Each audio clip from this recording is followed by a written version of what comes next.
detailing my, I guess, journey as an entrepreneur and attempting to, I guess, build a startup company from scratch.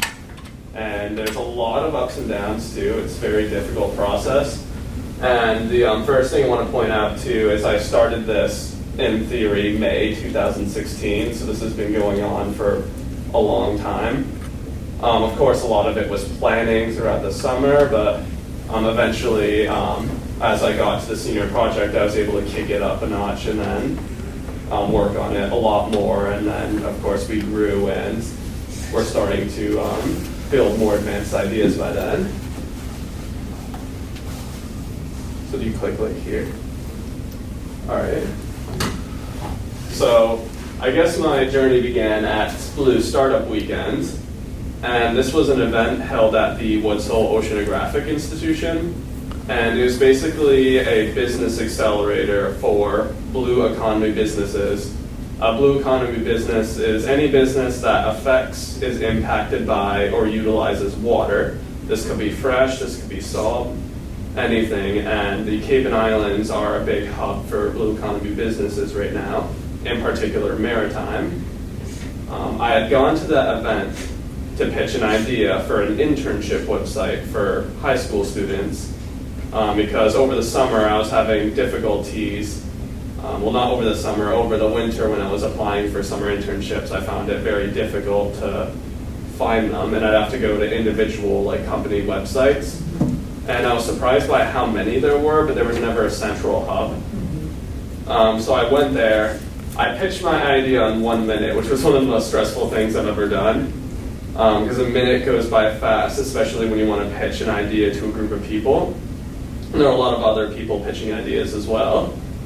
It was really funny. They were, a lot of people were shrugging off the minute. They're like, oh yeah, they'll let me go over. But as soon as they saw the first person get cut off by the time, you could see people panicking and like crossing out different things in their like pitch to like try to trim down the time. So I'm lucky that I planned for the minute. So once everyone did their 1 minute pitch, we then, I guess, broke up into different areas in the room, and the crowd could interview you more, talk about your company, and then eventually they would join groups. And then you kind of would get a group of people all working on your startup. And this picture was all the people that were on my team. And that's Derek right there, Derek Fairchild. So he was there that day. He was a lot of help. Yeah. Mm-hmm. Wait, but are these people who, sorry, it's okay, they chose to be a part of you? Like, yeah, they chose. They chose you, and they came to you, and then you were working. Okay. Mm-hmm. And then together we formed a group.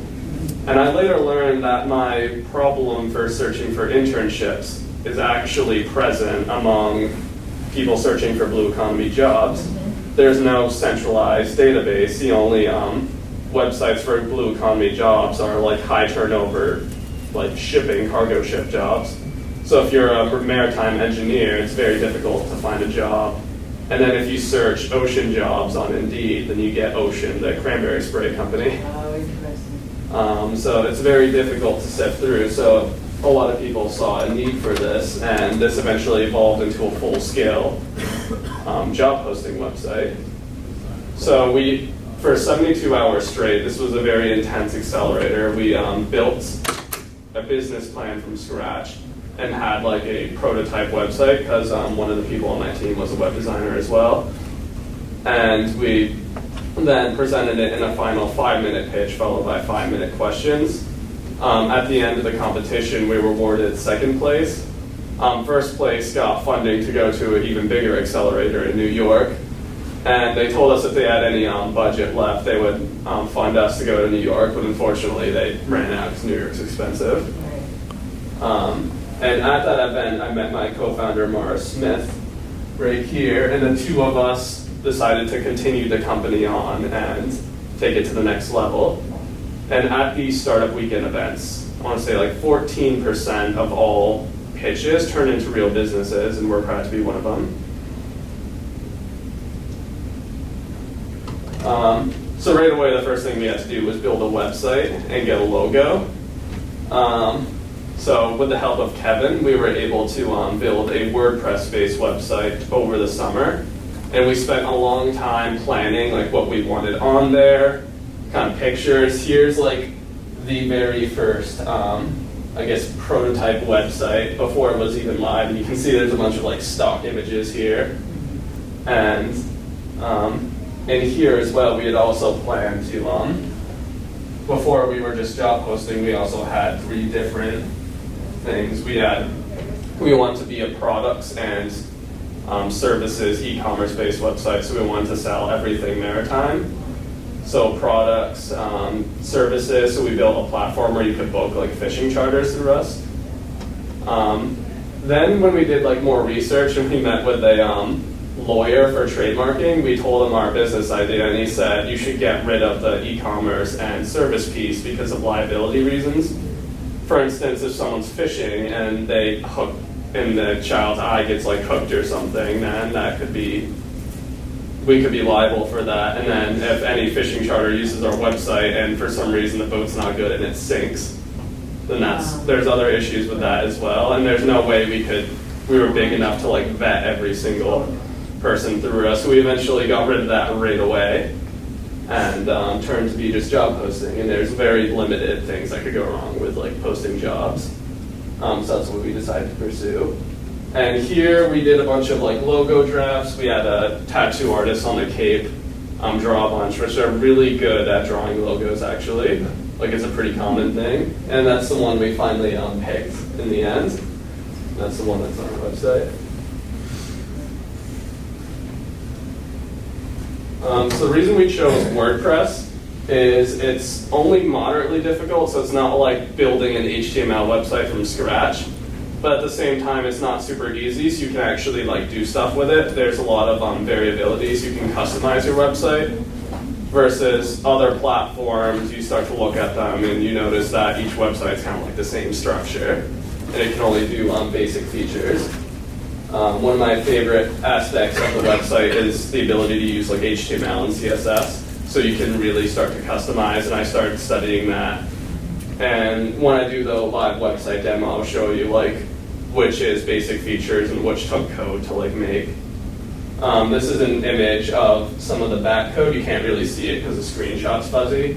But this code was used for making this page, and that's only a small portion of it. If I wanted to put the entire code, I would actually have to stack 10 slides on top of each other.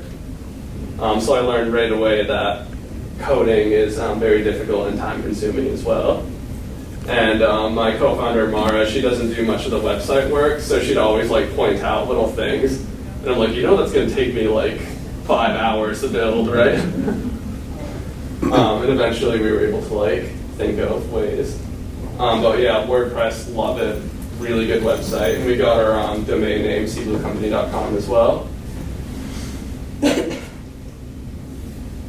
So eventually we got our first customer finally. We had to build some networks first.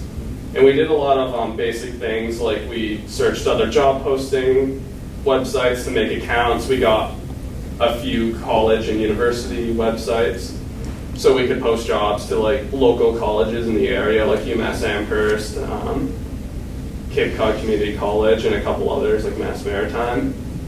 And we then got our first customer, was Oceanographic Institution. They were kind of like a beta test too. We wanted to see how effective our resources were for networking. So they gave us a bunch of jobs. We got everything from postdocs to engineers, senior distribution assistant, which is someone that like plans and coordinates meetings. So we got like a good variety. And we started doing tests. And right away, that's when we figured out that being just a job posting website is not even close to enough. We got so close to placing an engineering job, but then at the end, he couldn't fill it because of citizen eligibility issues. You have to be a U.S. citizen. But he had like the perfect credentials. He was a student from UMass Amherst. I was about to graduate. So that's a picture of Mara and I after a meeting with Woods Hole Oceanographic Institution, and when we first approached them, they sent us to their lawyer right away, which is never a good sign. Because they want to see if there's any like conflicts of interest, because they're a nonprofit, so they have a lot of nonprofits are always cautious when working with corporations because we had incorporated in August. So eventually we, of course, we always kept building our networks as we evolved, and eventually we started noticing something that we had one set of networks that were growing a lot faster than the rest, and that was colleges and universities. For instance, this is a current map. There might even be a few extra schools of all the colleges across the country that we can post to. So not only can we post, we can access like resume databases and reach out to students. So we can be a lot more interactive as well. And as we had like trouble, I guess, acquiring maritime companies that we're interested in, because there was a lot of difficulties finding the right price range, and then we talked to a lot of people and they seemed to just use the basic Indeed.com.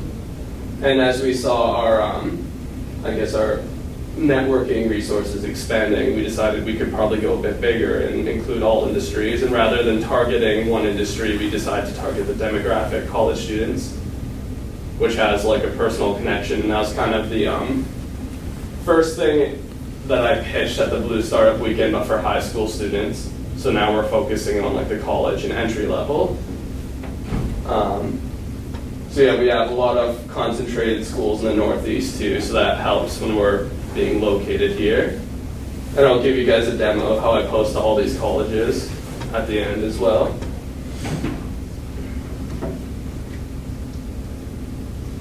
And then we discovered crowdsourced recruiting, which was a potential jackpot. So after doing research, I found that most recruiters only like fill about 20% of their jobs. And then they use these platforms called crowdsourced recruiters. So basically, if there's a job they can't fill, they'll post it on here, and hundreds, sometimes thousands of other recruiters will be recruiting for it. And whichever company makes the placement will get like a percent of the cut. So usually they get about 50% of whatever the placement fee is. So like these are from a crowdsourced recruiter called JobHuck. So like you can't really read them, but this one has a $27,000 placement reward. And these are like, and they range from like 1 to 30,000. The 30,000 are the really tough jobs, the ones that are like executive positions or medical. So there's a lot of price ranges in the recruiting industry as well, which you can see through the website. I'll also show you another one that I'll be pasting a job from that website onto the college and university platforms that I use. So how this helps us is basically we now have jobs that we can practice on and even get paid for, so it saves us a lot of time, so we don't have to go to every single employer and try to like pitch. Because one thing Maura and I learned is we're not good sales pitchers at all. We're good at like developing a company structure, but when it comes to pitching our idea, we definitely struggle. So this was nice. We could finally test our resources more, because we found that a lot of companies are hesitant to go to you if you haven't like recruited a lot before. Like you have to show them actual placements that you've made. We thought posting for who we would help, but it didn't really do that much, surprisingly. That was something that we still don't really understand. So now we're leaning more towards a student crowdsourced recruiting platform. So in addition to recruiting for students, we want to help students also make money through recruiting. So I guess how this would work is if there's a job on our website and a student sees it, if they have a friend who's a senior who's graduating who they think would be a good fit for the job, they can refer them. And if that student gets placed, they'd also get a percent of the cut. We're also building like more functions too. Like if a student can get a company to sign up with us, they'll also get a cut as well. And we're in the process of building price points and other techniques as well. So we're in the development phase for that. So we're still doing test jobs, and we're currently building the website platform for that would allow like students to all, I guess, conglomerate and then distribute funds evenly. So there's a lot of back-end website work with that as well. So thank you for watching the slideshow, and I'm going to give a website demo as well. So I'll give a tour. And in addition to that, I'll be also showing you how I can post like one job to over 50 schools in a matter of like minutes.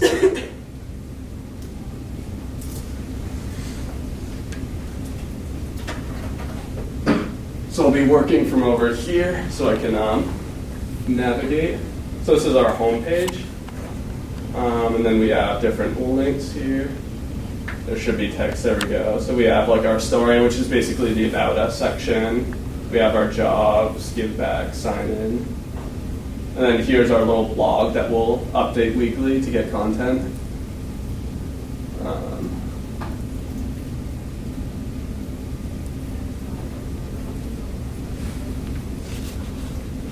So these are our current job opportunities right here. So we have like a bunch of different ones. We'll post internships for free as well because we want to kind of give back and have a good educational.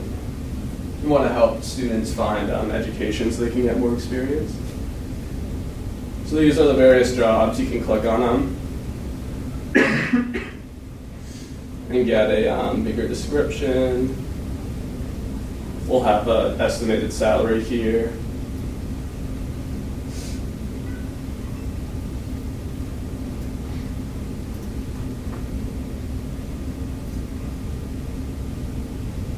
And it's really easy to post jobs. You just click here, and then you enter in the information. So you have like the title, the job type, is it part-time, internship, temporary, that kind of thing. We have different categories. So it's biology, computer science, consulting, all that. Put the estimated salary here. One of the things we learned is that a lot of colleges and universities won't post jobs to their students unless you have like a rough estimate of the salary included. So that's one of the information that's critical to have. And more stuff here. So here's our pricing, and this is definitely subject to change. So this is the part of the website that has the most code because building a table was not easy. So these prices are definitely going to be flexible soon. For various reasons. One, since we're turning more into a recruiting agency, the prices are going to go up a bit.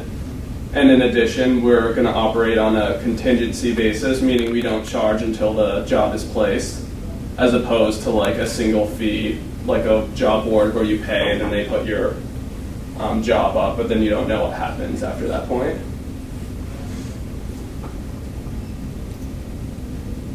So we created an interactive map as well.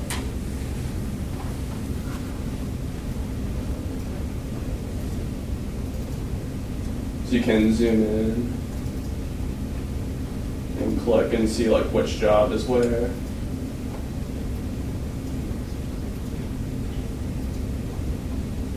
Then we have divided by region here as well. So if someone's more concerned with what colleges are near them, they can click here and then see them, and there's links to all their websites.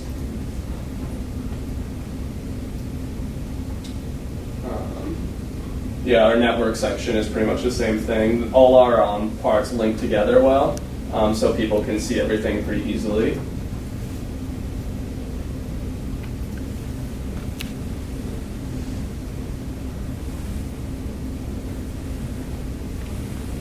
So here's what it looks like from the back end. So you click on Edit Page. I'm logged in as an admin right now. And this is what all the code looks like for like building a table and then doing different sizes. So it took me like 10 screenshots to actually like capture all of that. So I just had one. So this one's the most code intensive part of the website. And luckily there's a lot of like HTML lessons as well, so it's very useful to have that.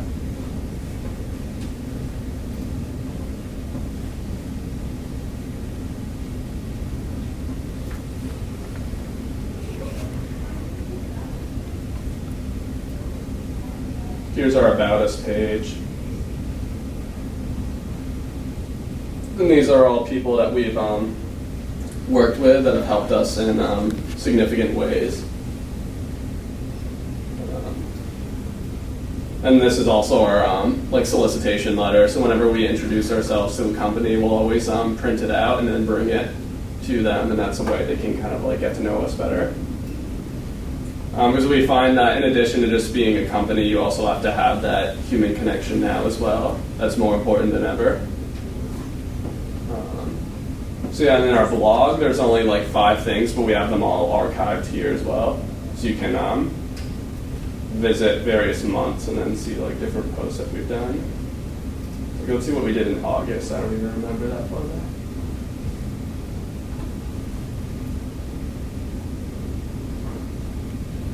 So if there's ever like local events happening, we'll put them up and then share them on Facebook too.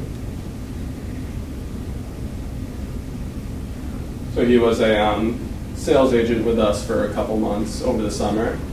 So he was helping us connect to various companies. All right. So I'll do a quick, I will show you guys quickly how I basically can take a job and then post it to a bunch of colleges. So right here, this is one of the jobs, and it has a $5,000 referral fee. And this website, the candidate who gets placed will actually get a bit of the cut as well, which is interesting. That's the only one I've seen that does that. So basically, what I'll do is I'll take it and copy.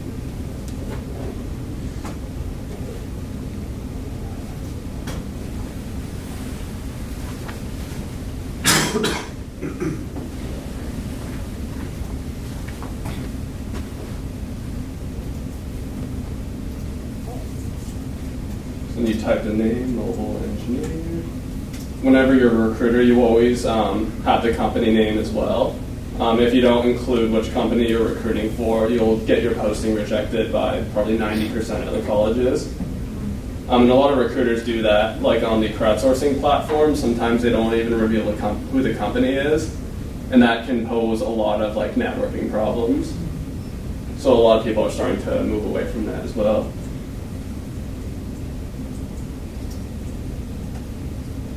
So then you enter various information. So this is a job, full-time.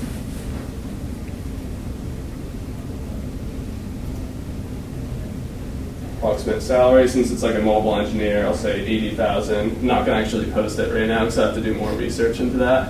What I'll usually do is go on Glassdoor and see what other employees are making to get like a rough estimate.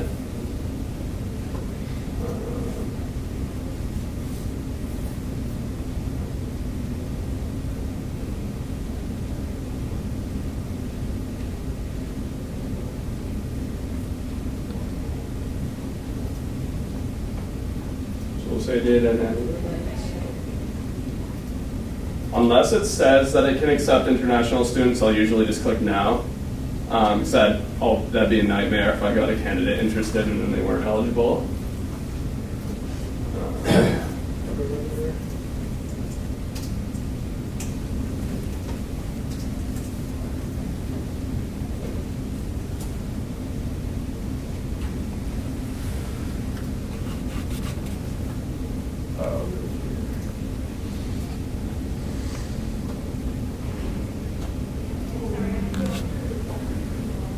So then you can choose like which students you want to see it. If it's an internship, you can pretty much click any grade.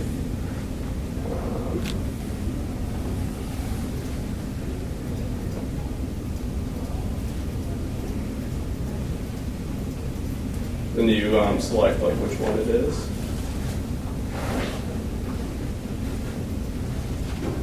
And then here's all the schools, and you select like which ones you want to post a job to. And these are the ones that have approved my recruitment agency to post to. So certain colleges will reject recruitment agencies just because there's a lot of, issues working with some, like for instance, not revealing the employer. So I found that about half the schools would accept recruitment agencies, roughly. Some schools even require that you get like employer consent to post. So all these various things to it. And then what I found very difficult too was if I have a posting, and then I want to know like which schools to post it to. For instance, if it's a postdoctoral position, I'm not going to post it to a liberal arts college. So I was afraid that I was going to have to create this like master list of which colleges, but luckily the Naviance on MVRHS has this college search. So what students use to find colleges by major, I used for my company to like find out which ones I could post to. So I created a list here, and then I can enter majors, and then like computer science, and then it shows like which ones have those kind of programs, and then I just write them down, and then I could post them. So what's nice is very easy to get, which is convenient. And then I take the different lists, compile them, and then select which schools to post to. There's a couple schools on my list that aren't on that particular platform. Some have their own, but most schools are attached to that platform, which is called Handshake.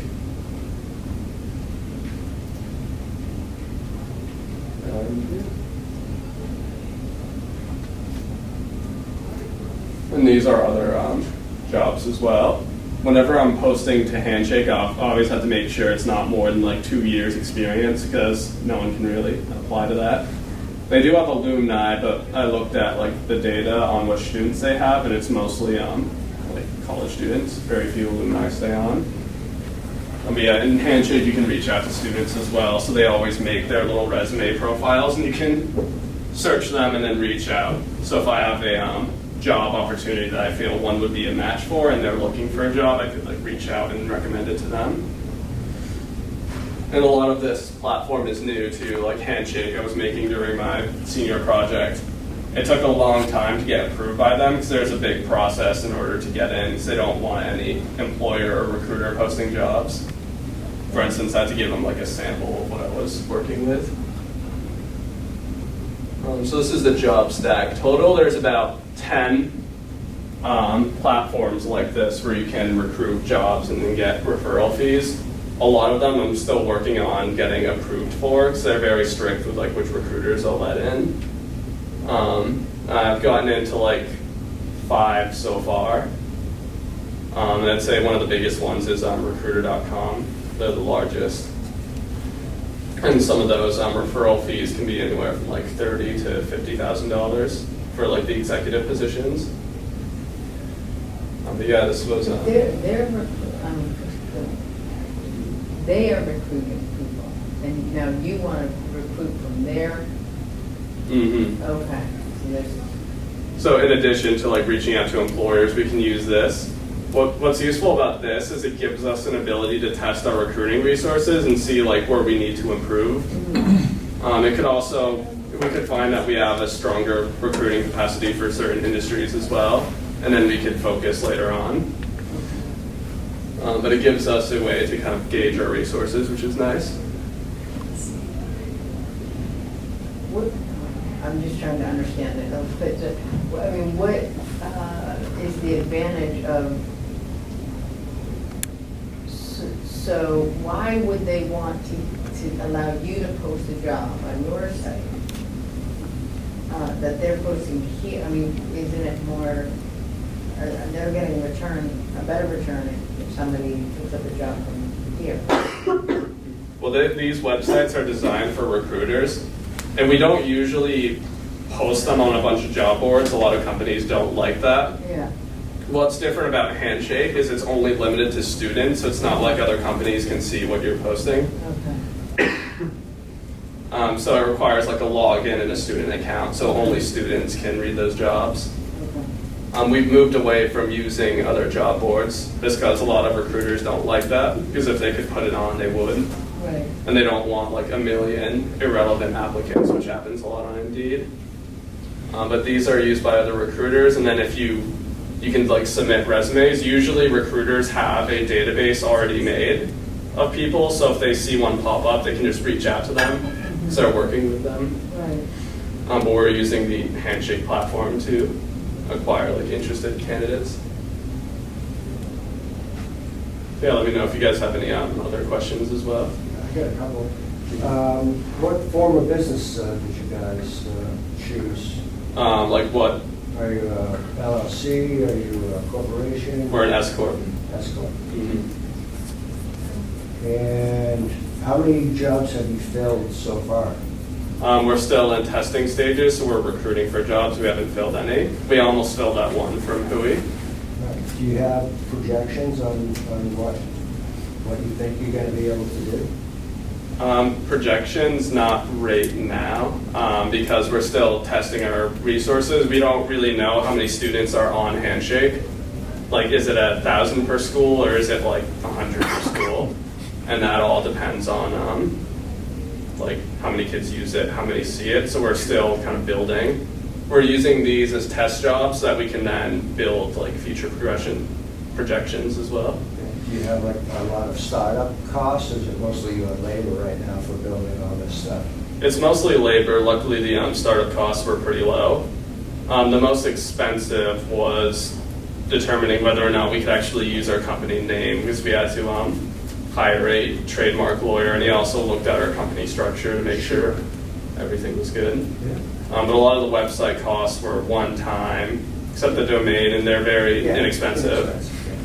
So luckily it won't take long for us to get over our expenses eventually. You're lucky you can code too, because that's a very expensive thing to buy. Yeah, definitely.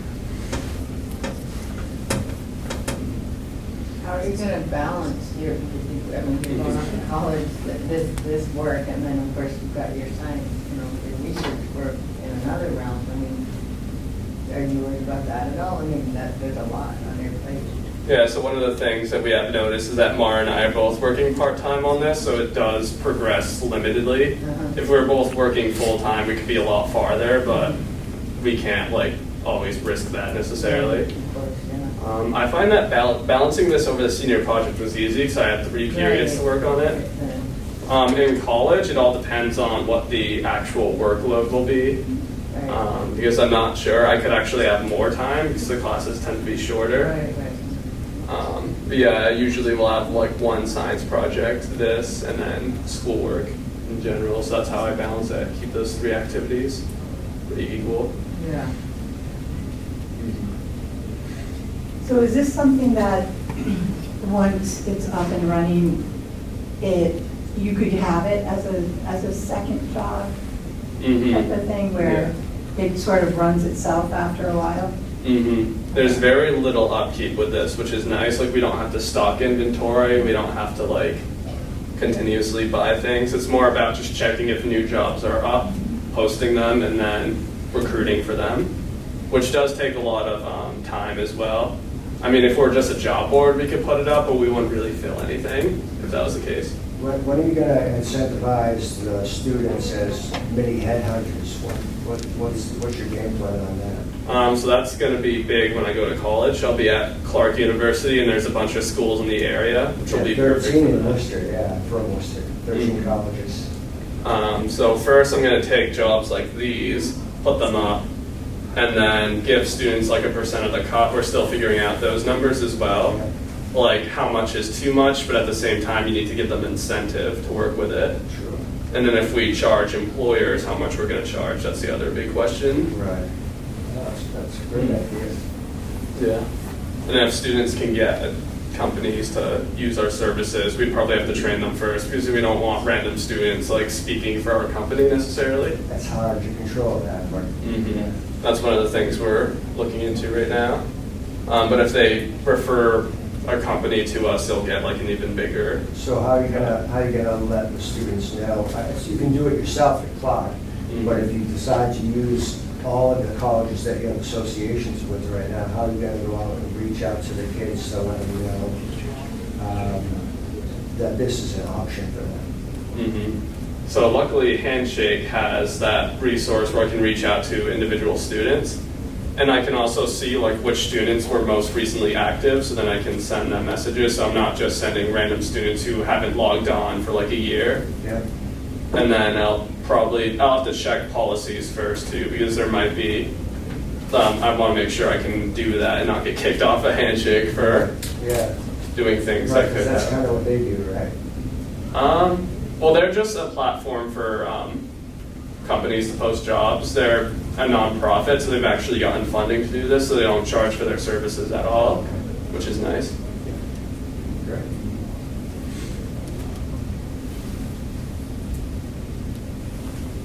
How much did your education here help you or inspire you to do this project? Or was it more just sort of an outside interest that you've always sort of cultivated? So each class has had a lot of different effects on helping me with this. For instance, like history, writing, English, all those classes. I find that typing emails is one of the hardest things because you have to be super professional and write them in a certain way. Right. So like whenever I receive an email from a college student, I can see it like formatted like awfully basically. Yeah. So it takes a lot of time to learn that. Yeah. So that's like English. Math and the coding, I feel like they go well together. Yeah. And then other classes probably help in certain ways. And then just being able to think creatively and like know what to do is also just in general. I'm new to the business department. Did you take any business classes? I didn't get to take any this year. Are you planning on doing a blue, like a job for like are you planning on studying that in college? Like working in a blue, is like a blue field right with ocean or no? Blue economy. Yeah. So right now we moved away from just doing the blue economy, mainly because it's a very small industry. Yeah. So there's not much economic potential in it. But in college, yeah, I'll plan on taking some entrepreneurship classes and joining the club and then meeting with other students who might have ideas as well. Is there a big referral fee number that you can get from entry level, basically, because that's what you have primarily, right, from college students? Does that pay as well as a higher level like management job that's looking for 2+ years of experience? Like what's the average number on what you can expect from placing a college student? So depending on the job, most of them for entry levels have anywhere from the $1,000 to $5,000 placement fee, but the executive positions can be anywhere from $30,000 to $50,000, which is normal for most recruiters recruiting for executive positions. But getting those kind of recruiting resources are exceptionally difficult. Absolutely. My co-founder Mara, she's an executive in healthcare at the Latham Center, and we're attempting to do a executive nursing job with a $30,000 referral fee, but it's hard to do because there's only so many candidates that can actually fill that job that requires like 10 years experience. Right. Yeah, it's almost a personalized search that you have to do. That's interesting. That's a whole nother like recruitment, recruiting agency, totally different business structure. Yeah, this is more just mass recruitment of students. Yeah. So you're just going to play a numbers game. The more students you can reach, the more students you can get headhunting for you, the better chance you have of filling the job. You're going to work on volume instead of like big hits. You're going to have to get 6 or 7 entry-level jobs compared to one Big job. But it should be easier to find entry-level jobs, right? Yeah, one of the other interesting aspects we're going is we have one of our mentors. His name is Janice Ide, and she worked for Reebok as a human resources consultant once, and she was recommending that we could also like sell specialized talent in college students. So what we could have is like find students who are like really, really good at coding, for instance, or have some kind of skill set that'd be super valuable to a company. And then we can create our own resume database, and then we could show employers like what kind of students we're in contact with. Sure. And then it could, I guess, pay for talent that way. But that's something we have to that's a very, very new concept. Yeah, so we have a lot of research to do. There's into a lot of that. work to put that together, but it would be great because then people would be coming to you with jobs and you just hand them what you got, which is great. Yeah, that's how. That's what most recruiters do. Yeah. And we're building that platform to keep students, I guess, in the loop. For instance, we can send an email every time like a new job pops up. Yeah, cool. Like a group of students so that they can see it. So how many people are in this marketplace that you're competing against, do you think? So recruiters, there are a lot, and recruiters are an international presence as well. And depending on which country you're in, they charge differently. A lot of them are moving to the US because people pay more in the US. Like for instance, the average recruiter placement in the US would be like 10 grand, but in India it's like $100 or $300, something like that. So that a lot of them are coming here. Crowdsourced recruiting is very difficult to get started. There's only 10 companies I've ever found that can do that. And the reason being is that one, it's very competitive, and the amount of recruiters you need is like a lot. Like most usually have about 1,000 recruiters. So you need to have a lot of connections to build that kind of base to start with. And a lot of money to promote it, right? Oh yeah. Like one of the businesses, Seablue, required like $1 million investment to get that started, just from the amount of networking. They're based out of India, but they have jobs like all over the world now that are going through their website. Have you figured out what might give you a competitive edge, either in terms of features or in terms of website optimization or something like that?